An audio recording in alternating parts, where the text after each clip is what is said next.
Hello everybody, Matt here, Run the Planet, and today we're talking about the training log for the month of May.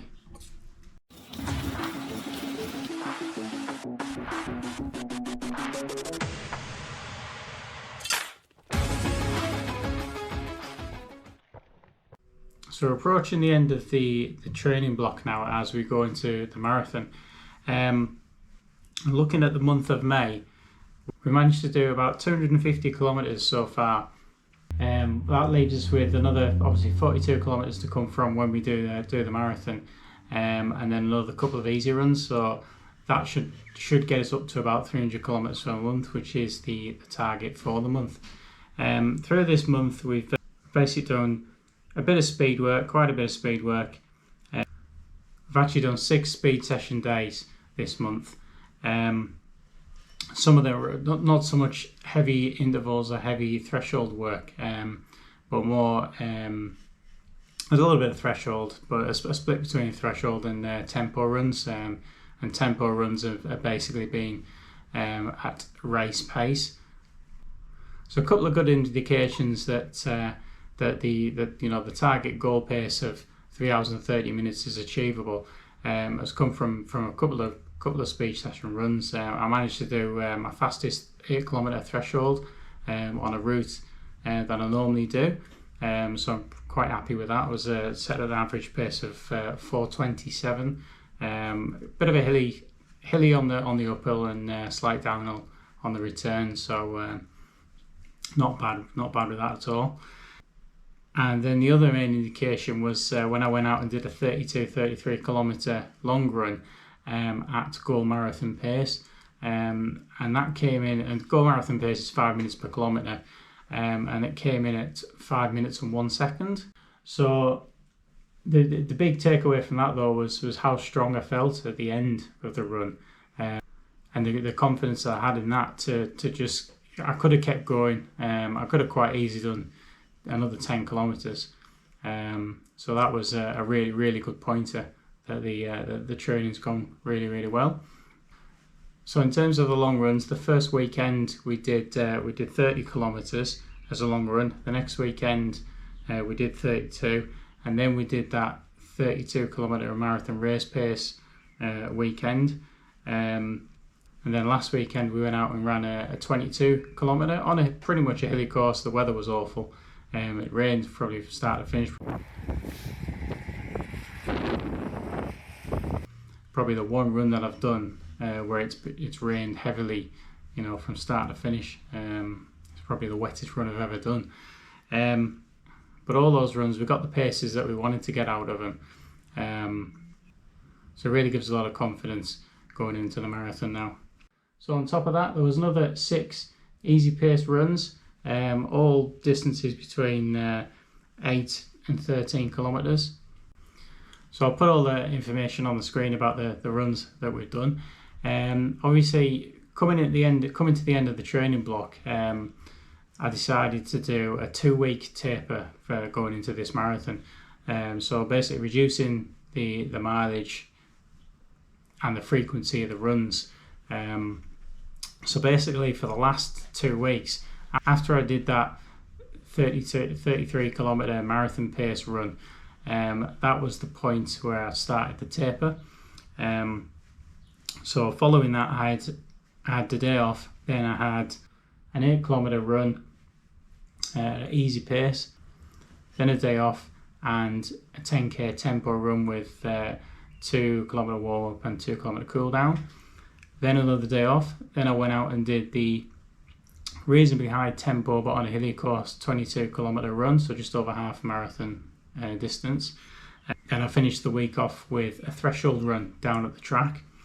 So that was a 10k run.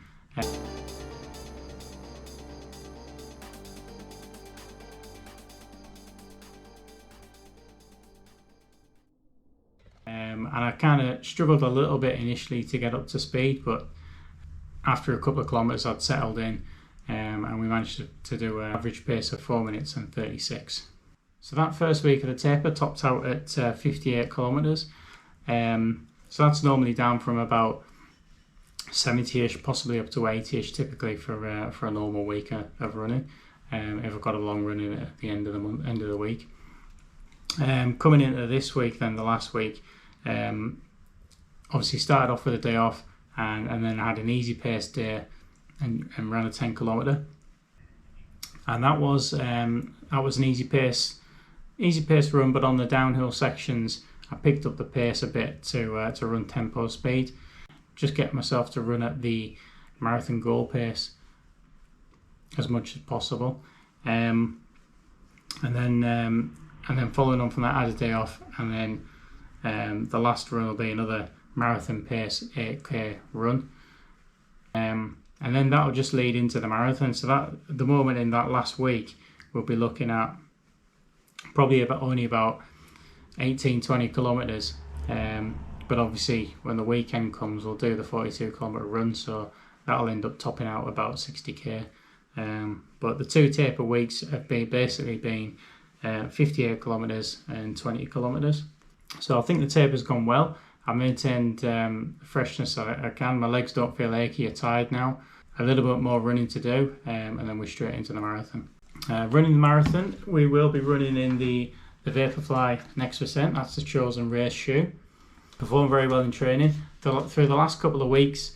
Obviously 32 kilometre, 33 kilometre marathon pace tempo run that I did was done in that one, and we did a few other of the tempo runs in the Vaporfly Next% as well.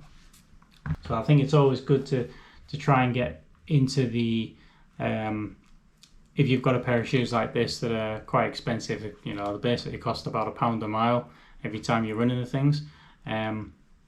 If you can save them through your training and run the other shoes more, and then save them for the race day. But obviously, in the last couple of weeks coming up to race day, I think it's a good idea to try and get out and running these a couple of times, so you just get familiar with them.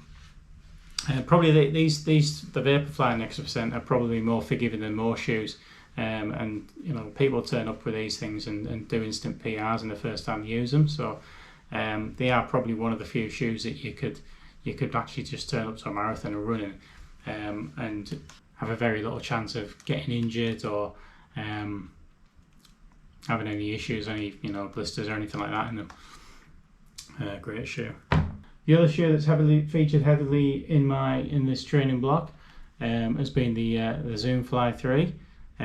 Basically any type of run that I've done, easy run, tempo run, threshold run, track work, long runs, this shoe does it all. So it's kind of like the little brother of the Vaporfly, and they kind of came out around about the same time, or the Zoom Fly 3 against the Next% one anyway. And so they basically have the same carbon plate, but they have a different, this the midsole, and this one's a little bit harder. But the durability is really, really good in these. And then I suppose the other shoe I'll talk about in this training block has been the Hoka Rocket X, that unfortunately I wanted to do a lot more miles in this shoe, and basically kept it to doing the track work, but not all of the track work sessions. Wearing this shoe was first found for me to be quite tight on the Achilles, and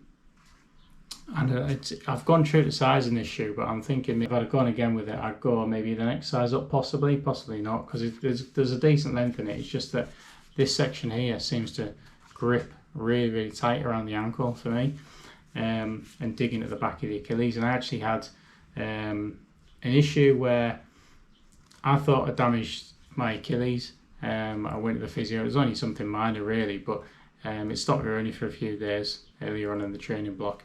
And then another day when I was just running easy, kind of tweaked on my heel, and it might be just coincidence, but when I had that, I was wearing this shoe both the times. So basically, the only couple of injuries that I really had in this training block, or minor injuries or niggles, have been when I've been wearing this shoe. So this training block's been probably the most intense training block I've ever done, but it's looking like I'm probably going to set my fastest marathon time, so it will have been worth it. It's just been things like the recovery time on my legs has been longer than normal by doing the hard interval sessions.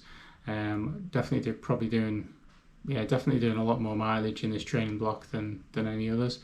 But once I get past this, past the marathon, which I'm looking forward to, I'm going to take a good week off, and after that I'll start doing some easy runs and get back to a bit of base building, probably for at least a month. So doing a lot more aerobic runs and putting aside the speed work for a while. Won't be taking it too easy for too long though, because we've got another marathon actually towards the end of the year, so it's all happening around about September, October. Actual races, events that we've got on. A marathon in October, and there's also 2 half marathons, one in September and one in October. So I'm really looking forward to that, and the next training block is going to be about getting ready for those. The next video up should be the marathon, so don't forget to like and comment, and subscribe to get notification of when the marathon video is available. Thanks for watching, and we'll see you next time.